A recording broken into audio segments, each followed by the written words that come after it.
Hi, my name is Chris, and I am an educator and a storyteller. And I was asked by Create More Fearless to create a video series. And that's what I'm doing here right now. In my video series, I decided to concentrate on personal experiences, your history. And by using those personal experiences and thinking about your history, we are going to find our voice and tell our story.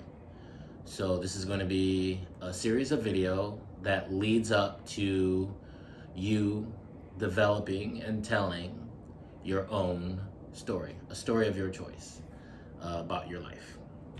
So before we can get to any of that, at the beginning of each video, we are going to do an exercise. This exercise is to help us kind of center ourselves to get ready for the activities that I've designed. Just to really think about where we are and how we're feeling. So this exercise is one where we are going to actually name our worries, kind of what we're worried about. You can use strips of paper, you can use stones if you have stones, pieces of wood, but all you need is something to write on and something to write with. And the importance of this activity is to kind of find a release of that tension that we might be holding on to right now, so that we can be as much of ourselves as possible for the following activity.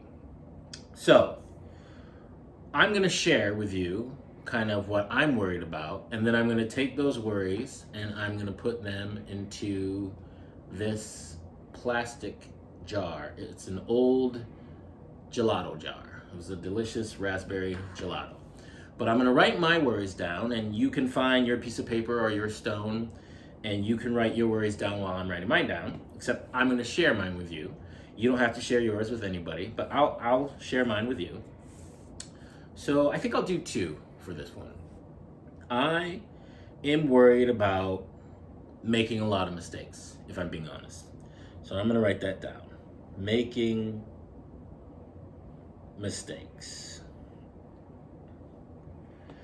And I'm sure all of you know that that's kind of what life is about, right? You can't get through it perfect. You're going to make mistakes. So that's mine. And the second thing I'm worried about, and this is a real personal one for me, and keep in mind I'm a storyteller, so this is going to sound a little odd, but I actually don't like the sound of my voice. So I'm actually worried about my voice. It's kind of silly, but it's true. My voice. So I'm thinking about that. I'm thinking about making a mistake and worrying about my voice. And I now have to decide, are these two things that I really need to worry about right now? Sometimes it's good to hold on to your worries for a little while, right? It's totally up to you. But I don't think that I need to hold on to these right now. I don't think it's going to serve me. I don't think it's going to help me out.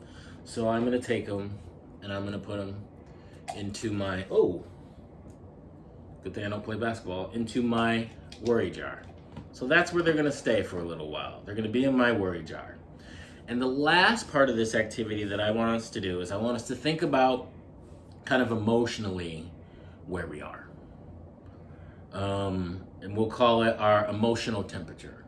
So right now, in this place, I am feeling optimistically nervous, right? I have an excited nervousness in me because I'm ready to go. I'm excited to get this going.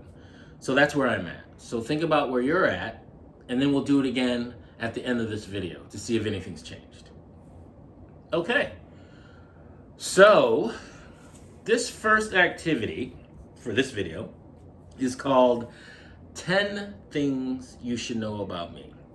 It's really, really simple. We're just going to create a top 10 list, right, of you. It's 100% about you, who you are, what you want people to know about you, what you think the most important 10 things about you are, and what you want people to know.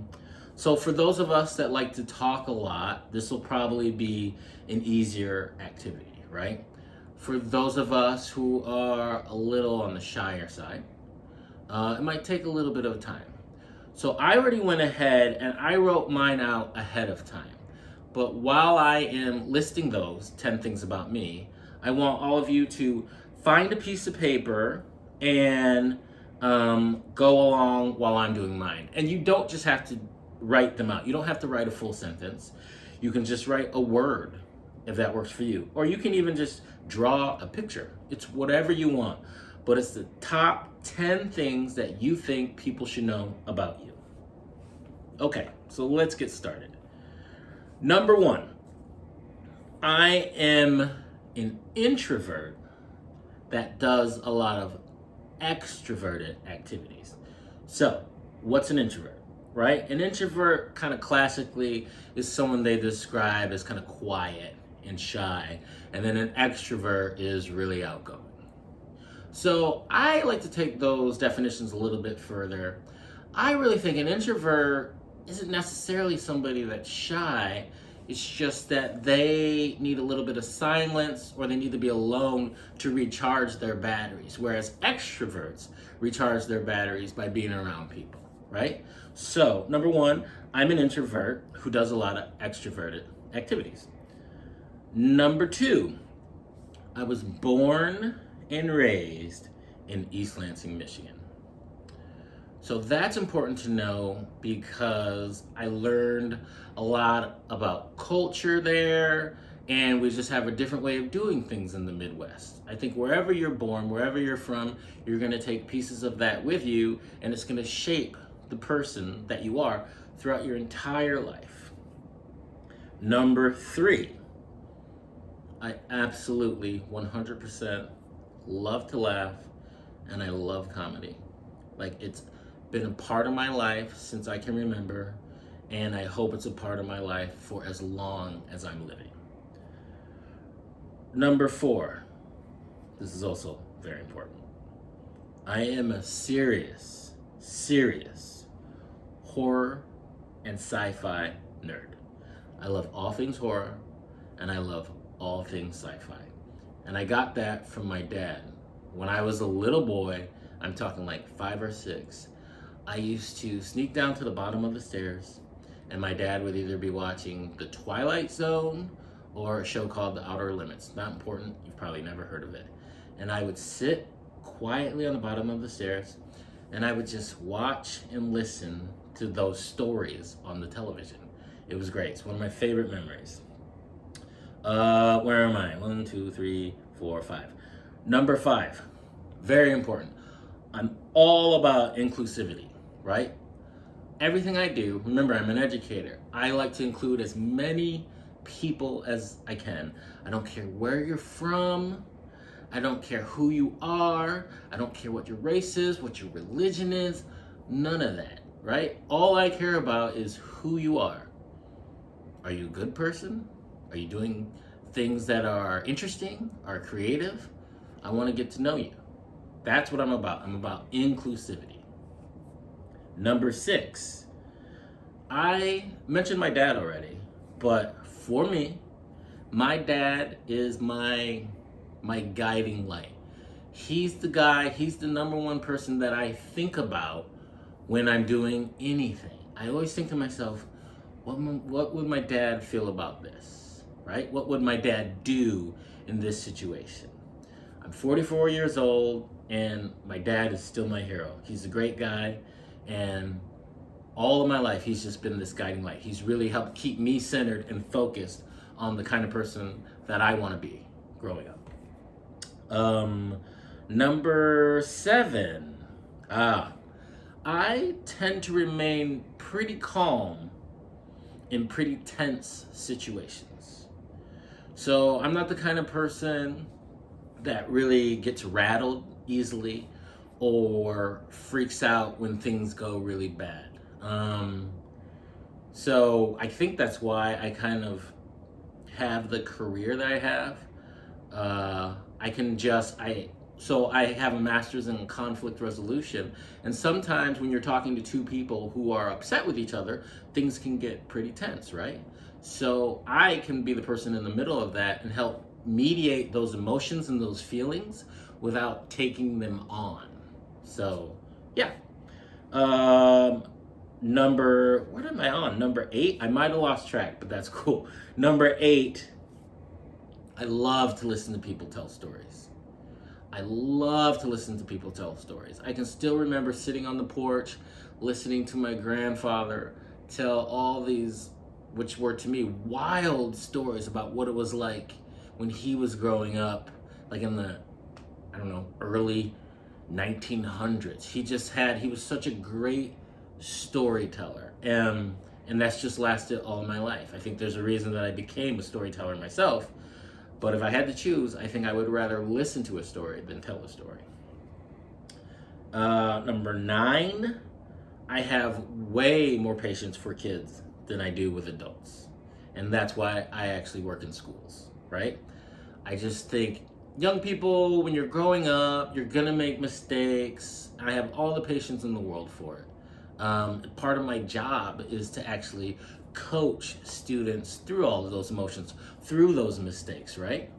But when it comes to adults, like people my age, I just don't have the amount of patience that I wish I had. So that's something that I'm working on. I'm actually working on that. And lastly, exercise is a huge part of my life. I don't know about you, but if I don't exercise, it changes my mood. Like, I need to exercise to feel better. Muscles are cool, all of that's great, but it's all about health for me, right? I like to eat healthy most of the time. I'm not gonna lie. I love cookies and I love cheesecake.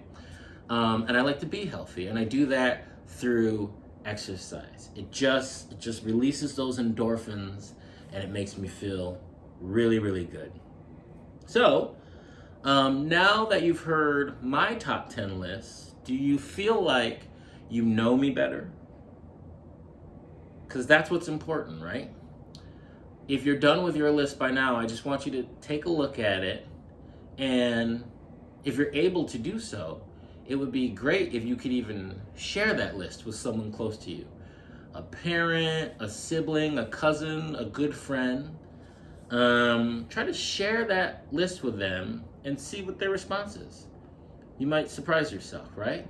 But the point of me creating this list for you and sharing it for you is that I want you to have some insight to the person I am.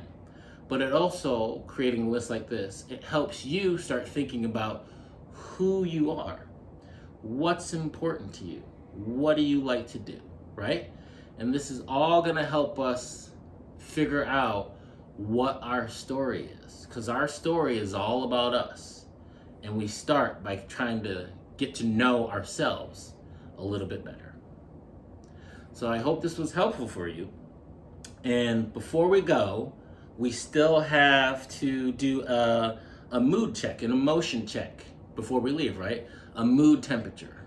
So I think at the beginning of this video, I told you that I was feeling, I think I said optimistically nervous, right? So if I took another mood temperature check right now, I would say that I'm no longer nervous, I'm actually very excited. I think this is gonna be a super fun series, and I'm excited to see where it goes. So I wanna thank Create More, Fear Less for inviting me to create this video series, and I hope you can join me for the next one. Have a good day.